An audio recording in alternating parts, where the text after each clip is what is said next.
কবি সুজান মিঠির স্বাধীনতা ও অভ্যাস। জানলায় সকাল নামতেই বাবা এসে ডাকে, খোকা উঠে পড়, অনেক যে কাজ বাকি। আমি চোখ রগড়ে বাবাকে জিজ্ঞেস করি, কেন বাবা, আজ কি দুর্গা পুজো নাকি? বাবা আমার চিবুক ছুঁয়ে বলে, দূর বোকা, আজ যে 15ই আগস্ট।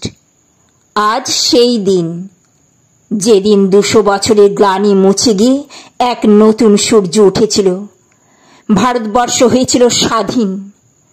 ও আজ স্বাধীনতা দিবস, পতাকা তুলব, বলবো বন্দে মাতরম, দেব মালা, গান গাইবে মা, তুমি, ছোট কাকু, আমিও, তারপর চকলেট খাওয়ার পালা।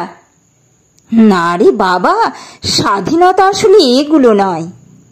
জানিস, ব্রিটিশরা ছিল ভীষণ অত্যাচারী, কত মানুষ দিয়েছেন প্রাণ ওদের হাতে, কতবার এ সোনার দেশে হয়েছে মহামারী, ওরা সব নিয়ে গেছে নিজেদের দেশে, আমাদের আটকে রেখেছে। ওরা নিষ্ঠুর, ভারতবাসীকে বলেছে কুকুর।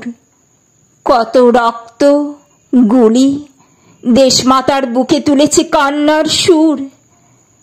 তাই তো একদিন জেগে উঠেছিল মানুষ, একটু একটু করে জ্বলেছিল আগুন, কত প্রাণ হলো বলিদান, কত প্রাণ নিশ্চুপ। ভারতবর্ষে বয়ে গেল নদী কেবল রক্ত আর খুন। তারপর ওরা ভয় পেল অনেক দিনের পরে, ভাবল এবার পালাতেই হবে, উপায় নেই।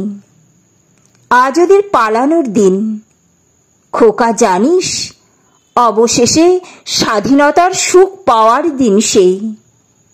শুনতে শুনতে আমার চোখে আসে জল। বাবার গলা জড়িয়ে বলি, বন্দি যদি পরাধীনতা, আমাদের যে টিয়া খাঁচায় থাকে, ছোলা খায়, ওরও তো তবে কষ্ট অনেক। বাবা, ওরও আছে ব্যথা। হঠাৎ বাবা চুপ করে যায় দেখি। মা এগিয়ে আসে, খাঁচার দরজা খুলে বলে, যা পাখি উড়ে। হাততালি দিই আমি, কি মজা, কি মজা। কিন্তু পাখিটা কিছু পরে ফিরে আসে ঠিক ঘুরে। আমি অবাক হয়ে বলি, বাবা এটা কেন হলো? ও যে স্বাধীনতা পেল, গেল না কেন তাও? পাখি তখন বাইরের মাইক শুনে শুনে বলছে এক টানা, তোমরা রক্ত দাও, রক্ত দাও। আমি মন খারাপ নিয়ে মালা গাঁথতে বসি। বাবার মুখেও ব্যথা, ফেললো দীর্ঘশ্বাস।